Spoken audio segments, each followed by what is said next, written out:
Hello, it's good to have you with us at this hour. I'm Daniel Choi.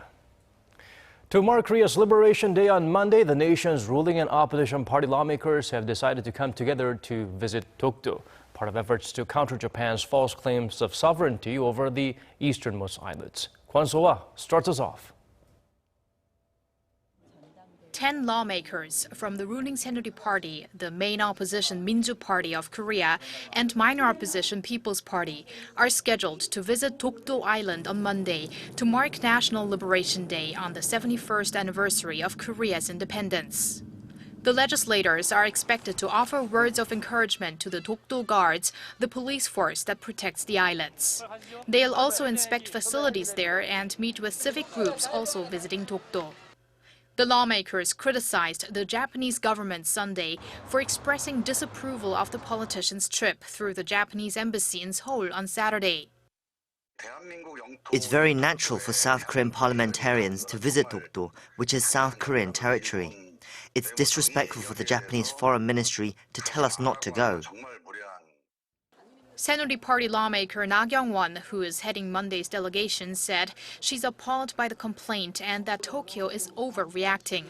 Na, who's the chairwoman of Parliament's Foreign Affairs and Unification Committee, urged a review of Korea's, quote, silent diplomacy when it comes to the Dokdo issue, since Tokyo shows no sign of backing down from its false claim that Dokdo, which it calls Takeshima, belongs to Japan. For its part, Seoul's foreign ministry said it has again made clear to Tokyo that Dokdo is South Korean territory by international law and on the basis of geography and history. Monday's trip will be the first time in 3 years that sitting lawmakers have made an official visit to Dokdo, as long as the weather and sea conditions cooperate. Kwon So-ah, Arirang News. Also on Monday, to mark Liberation Day, President Park Geun-hye is set to address the nation. In her fourth such speech, she's expected to focus on national pride and unity. According to an official from the presidential office, the message will focus on reminding the people of the miraculous accomplishments that enable Korea to make a dramatic transition from poverty to global leadership in many fields. President Park is also set to ask for the nation's support in improving national defense, especially against a growing threat of North Korea, pointing out that the necessity of THAAD. Officials say the president will also likely touch on the need to build on the momentum of a landmark deal with Japan, under which Tokyo will provide funds for a foundation dedicated to the Korean victims of Japanese wartime sexual slavery. Fighting for Korea's independence from Japan's imperial rule were not only local revolutionaries, there were also foreigners. One of them is a medical missionary who showed the world through photography Japan's wrongdoings. Our Kim Hyun-bin got a chance to learn more about Dr. Frank William Schofield through his descendants. A Canadian family is admiring the view of the Han River in Seoul. They are the descendants of Dr. Frank William Schofield, a foreigner who took an active role in the movement for Korea's independence from Japanese imperial rule.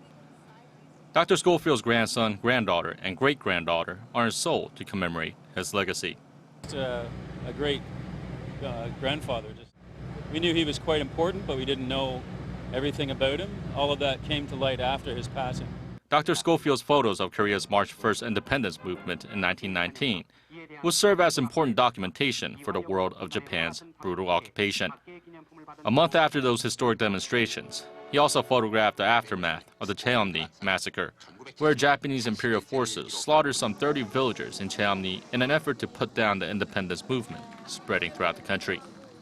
The visit to Seoul by Dr. Schofield's family is especially meaningful this year, as 2016 marks the 100th anniversary of the doctor-turned-activist's first visit to Korea. When he died in 1970, he became the first foreigner to be buried in Korea's national cemetery. And I meet more and more people, like Dean says, that either were touched by Dr. Schofield. As a family member, I'm starting to feel more like, like this is where he was meant to be, and this is where he wanted to be, and this is a place where he called home. This year, the Ministry of Patriots and Veterans Affairs has invited more than 40 descendants of independence fighters to attend commemorations in Korea, and plans to continue to expand the program so their sacrifices will never be forgotten. Kim Hyun-bin, Arirang News.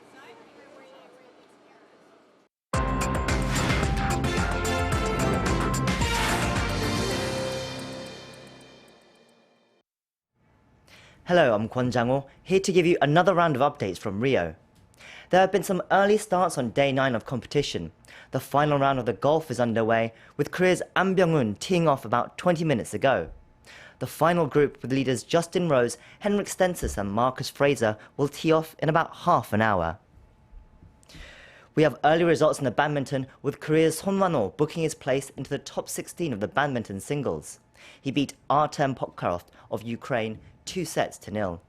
And as we speak in the women's, Sung Ji-yeon is battling out with Singapore's Liang Xiaoyu to try and reach the top 16 as well.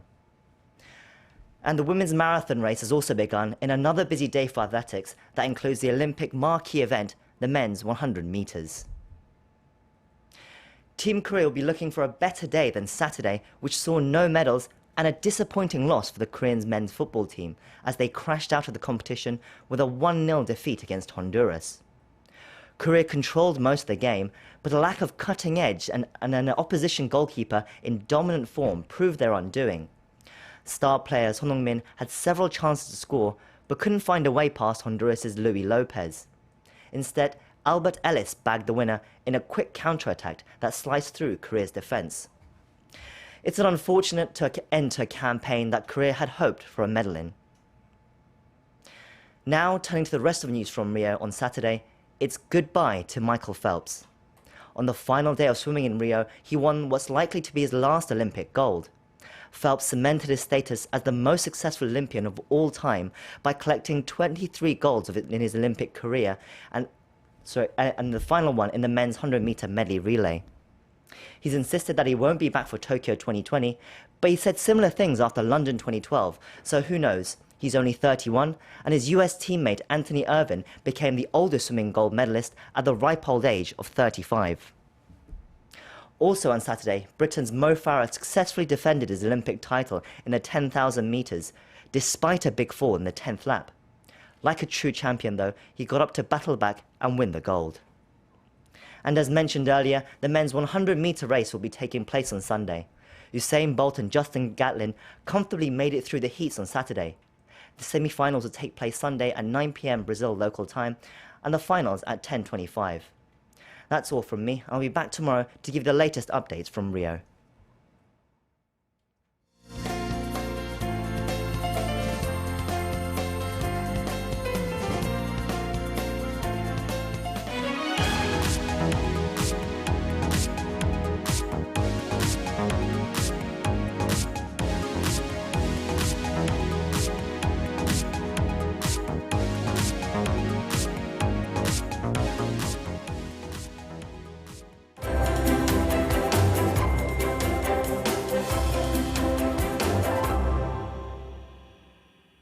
President Park is expected to partly reshuffle her cabinet as early as this week to create fresh momentum for the remainder of her term. According to a Cheongwade official, the president may replace 4 to 6 ministers, including science and culture, before the National Assembly's regular session starts in September. The candidates have reportedly been vetted already, leaving the president to make her final decision. Observers say any new minister would most likely be civil servants to ease their confirmation by Parliament. This would be the first cabinet reshuffle since December.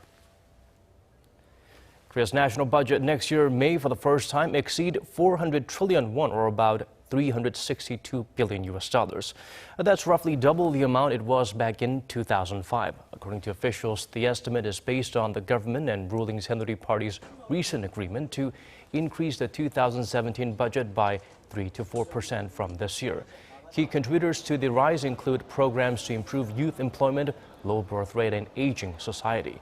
The amount set aside for health, welfare, and jobs is expected to hit a record of over $118 billion.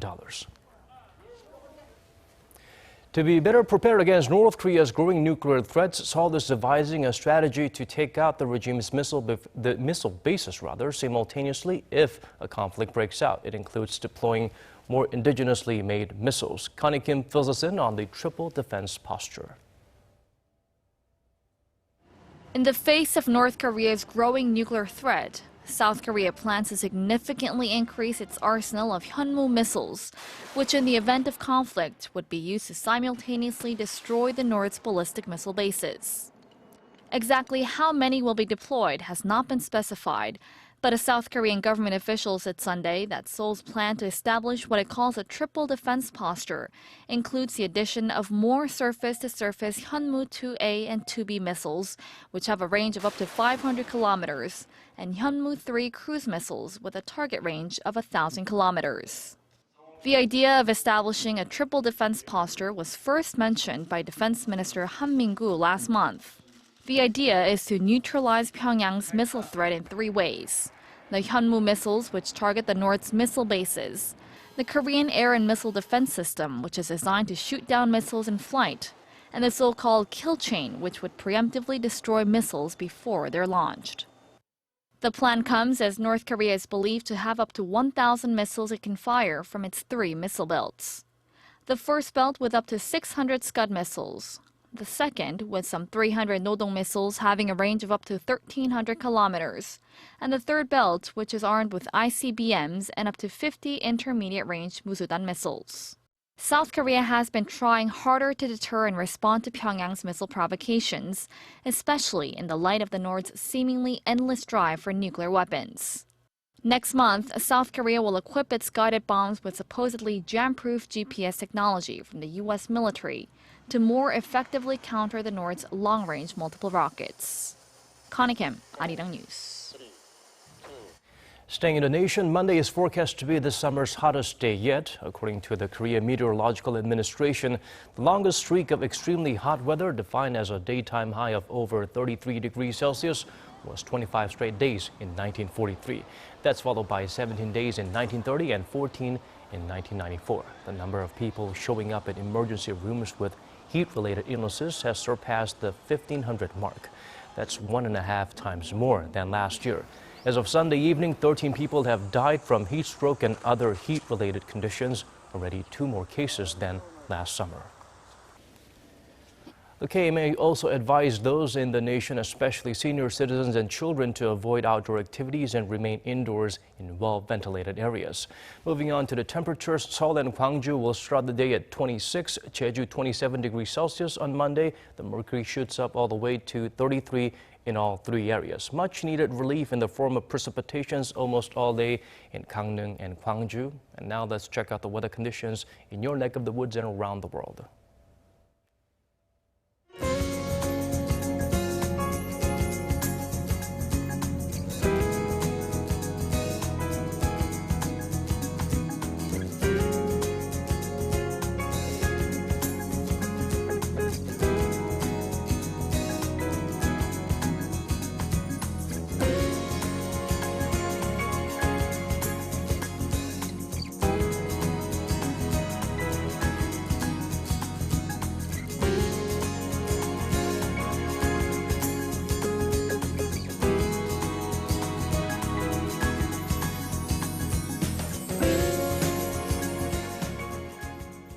That wraps up our newscast. This is Daniel Che wishing you a smooth transition to a new work week.